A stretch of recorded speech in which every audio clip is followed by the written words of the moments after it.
is through the concept of the big lie, and boy, did we hear that tonight. You say something that is grossly false, say it over and over again, and have right-wing social media blast it out endless times until people actually believe it.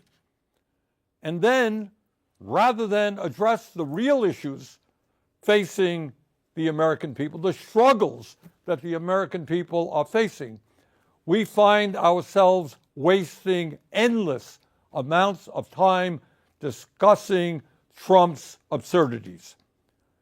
Let me just give you a very few examples. Trump claimed that the 2020 election was stolen from him and that he won by a landslide. Remember that? A lie. Trump claimed that the January 6th insurrection was a day of love. A lie. Trump has claimed that millions of undocumented people voted and do vote in American elections. A lie. Trump has claimed that climate change is a hoax originating in China. A lie. Trump has claimed that Ukraine started the horrific war with Russia. A lie. And tonight, just tonight, Trump claimed that millions of dead people between the ages of 100 and 360, I guess, were collecting Social Security checks. And that is an outrageous lie intended to lay the groundwork for cuts to Social Security and dismantling the most successful and popular government program in history. So let's be clear about that. Well over 99% of Social Security checks are going out to people who earned those checks. 70 million Americans. Nobody who was 150 years old or 200 years old or 300 years old is receiving Social Security checks. And on the lies go. Now, the purpose of all of this lying is not just to push his hateful right-wing ideology. It is not just to try to divide us up. It is more than that. It is a masterful effort, and you saw that tonight, to deflect attention away from the most important issues facing the people of our country. Issues that Trump and his billionaire friends do not want to address because it is not in their financial interests to do so. Trump gave his State of the Union speech tonight.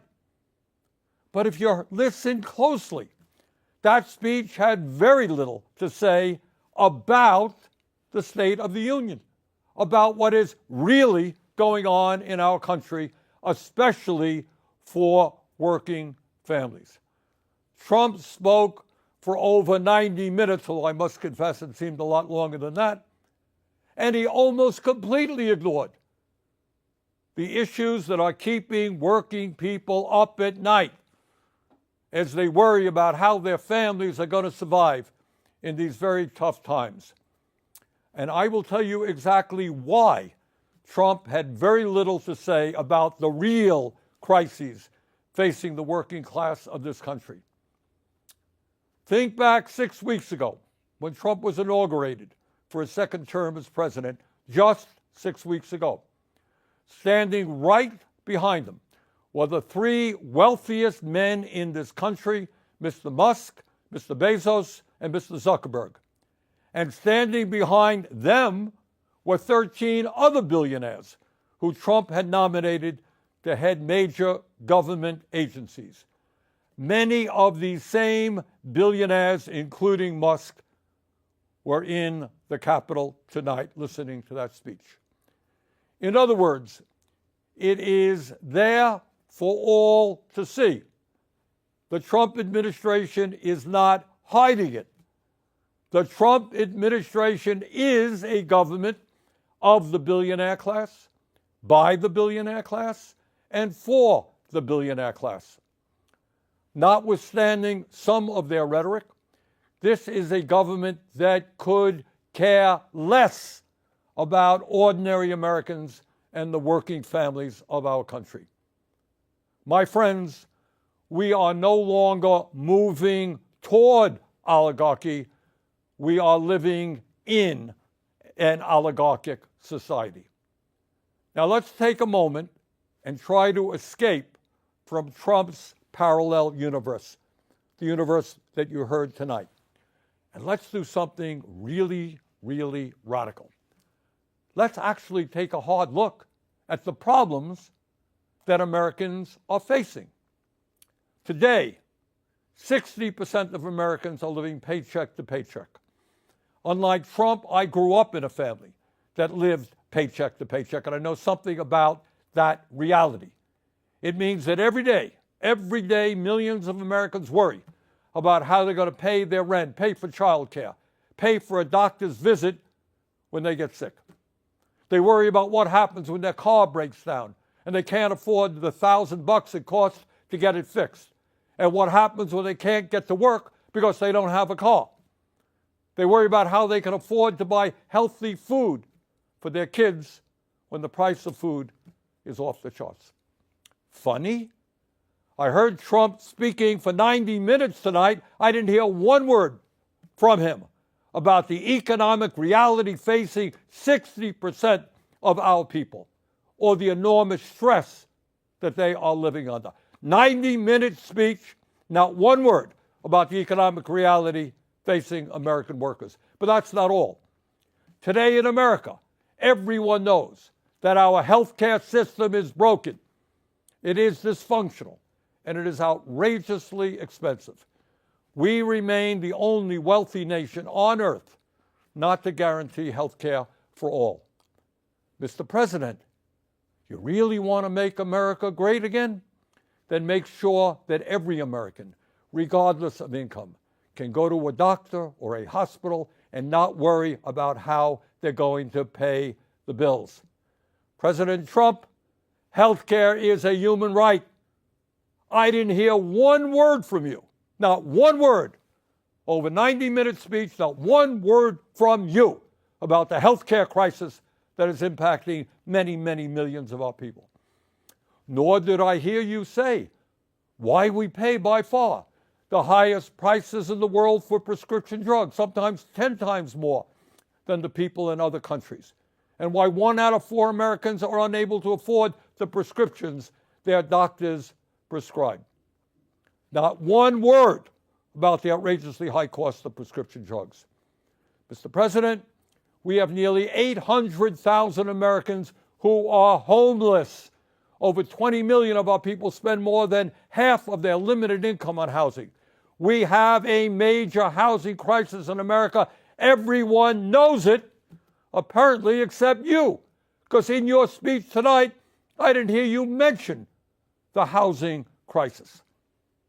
Today in America, we have more income and wealth inequality than we've ever had. 3 richest people in America, the folks Trump invited to stand behind him at his inauguration, now own more wealth than the bottom half of our society, 170 million Americans.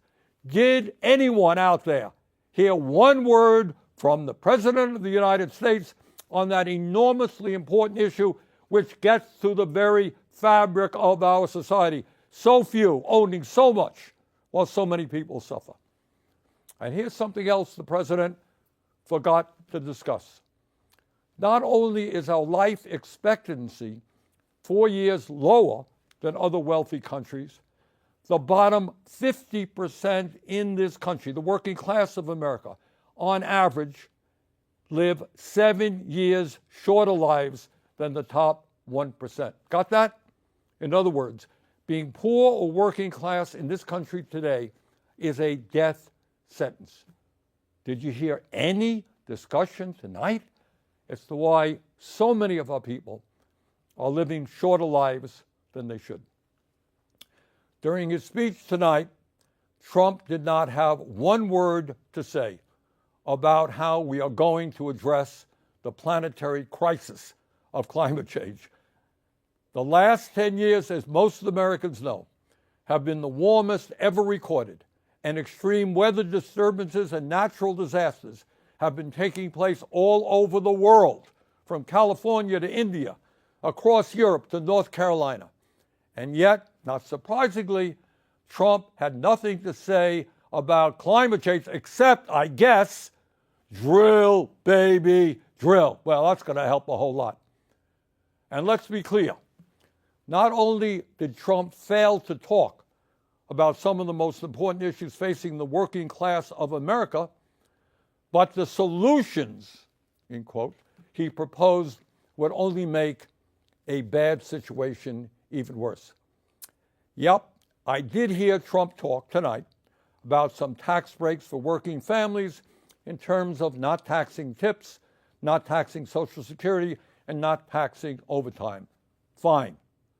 But that is chump change compared to the benefits he's going to give to the 1%, and it doesn't tell the whole story about his tax policies.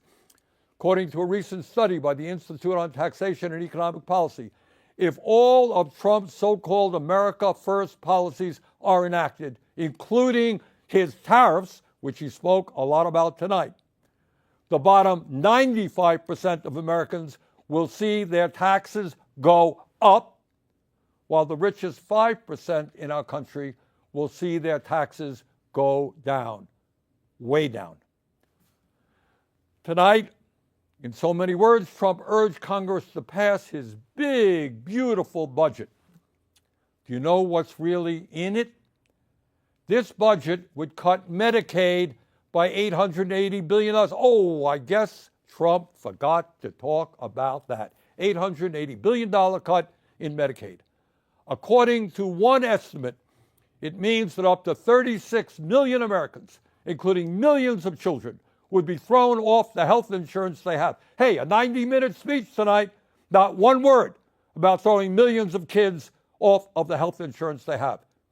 When you cut Medicaid drastically, it means that nursing homes that receive 2/3 of their funding from Medicaid will either have to shut down, lay off workers, or significantly scale back the services they provide seniors. Gee, I didn't hear that from Trump tonight either. It would be a devastating blow, these cuts to Medicaid, for the 32 million Americans who get their health care at community health centers.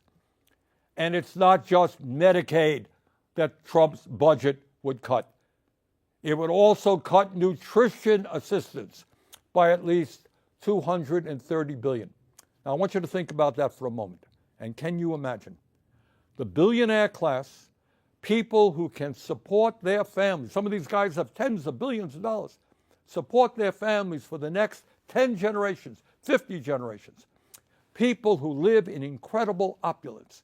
People who own their own jet planes, they own their own private islands, they own their own spaceships, trying to get tax breaks by taking food out of the mouths of low-income kids. That truly is disgusting. What we are seeing is the Robin Hood principle in reverse, taking from the poor and giving to the rich and the very, very rich. And here is something else Trump has been doing. For the past several weeks, he and his good friend Elon Musk, who was up there in the audience tonight, have been throwing hundreds of thousands of federal employees off their jobs. Now, I know some of you are saying, well, that's too bad, but that's the federal government, not me, it's not me, it's just those guys who work for the federal government. But I want you to think about this. Think about it for a moment. If Musk and his friends can arbitrarily throw federal workers out on the street today, what do you think that Musk and his fellow billionaires will be doing tomorrow when artificial intelligence and robotics explode in this country? Do you think they'll give a damn about you and your families? No, they will treat you exactly the way they're treating federal employees today. You will be out on the street as well. But it is not only absurd domestic policies that we've got to fight. For the first time in our 250-year history, we have a president who is turning his back on democracy and aligning us with authoritarianism. No, we must not abandon the people of Ukraine who were invaded by the Russian dictator Vladimir Putin. We must always stand for democracy, not dictatorship. Let me be very clear. Regardless of where Trump is taking this country, here's what I think and what I believe the American people want us to do. They want us to end a corrupt campaign finance system. Well, golly gee, I didn't hear Mr. Trump talk about that tonight. A corrupt campaign finance system which allows a handful of billionaires to buy elections. It is beyond crazy that someone like Elon Musk can contribute over $270 million to help get Trump elected, and then he gets to run the government. It is absurd that any member of Congress who stands up to Netanyahu's brutal war in Gaza can expect to be opposed by millions of dollars in campaign contributions coming from AIPAC. The American people want us to end this disastrous Citizens United Supreme Court decision and move to the public funding of elections. Democracy is supposed to be about one person, one vote, not billionaires buying the political candidates of their choice. And further, no, we should not be giving tax breaks to billionaires. That's not what we should be doing. We must demand that the wealthiest people in this country start paying their fair share of taxes. We must raise the federal minimum wage of $7.25 an hour to a living wage of at least $17 an hour. We must make it easier for workers to join trade unions, grow the union movement, and prevent corporations from violating labor laws with impunity by passing the PRO Act, legislation that I will be introducing tomorrow. No, we are not going to cut Social Security. Quite the contrary. We must expand Social Security benefits and extend its solvency for the next 75 years by scrapping the cap that allows a billionaire to pay the same amount into Social Security as a truck driver. Too many of our seniors are hurting today for us to be talking about cutting Social Security. Over 20% seniors in this country living on $15,000 a year or less. Further, instead of making massive cuts to Medicaid, we must join every other major country in guaranteeing health care to all of our people through a Medicare for All single-payer program.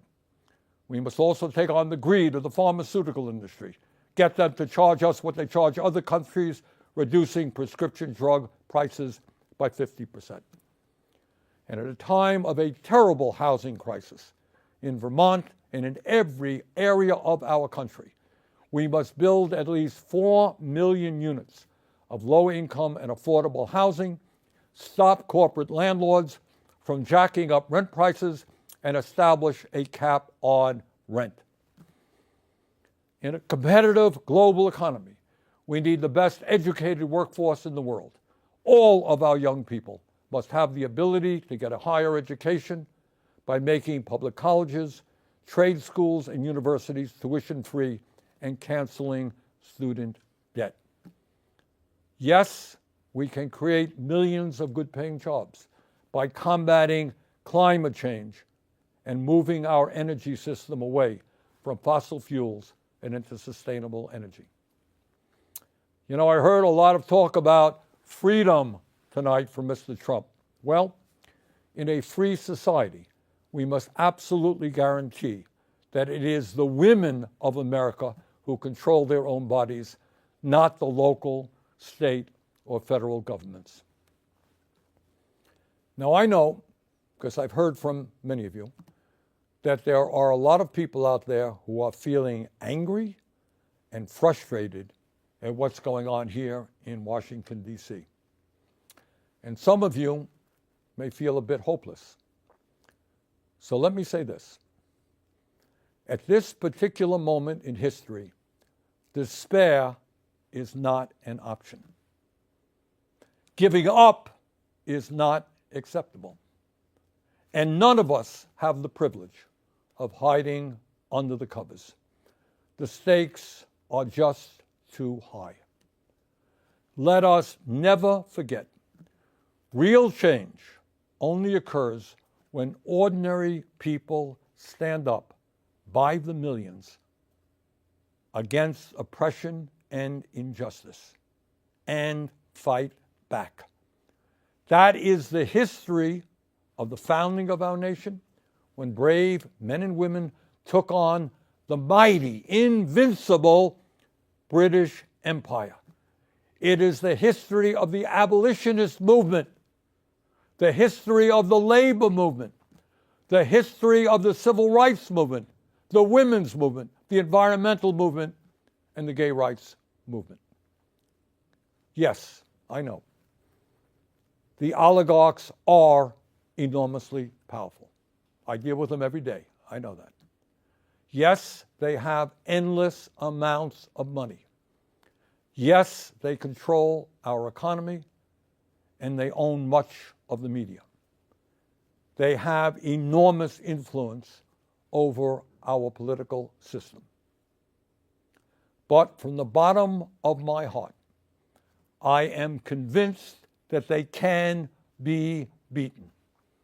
If we stand together and not let them divide us up by the color of our skin, or where we were born, or our religion, or the language we speak, or our sexual orientation.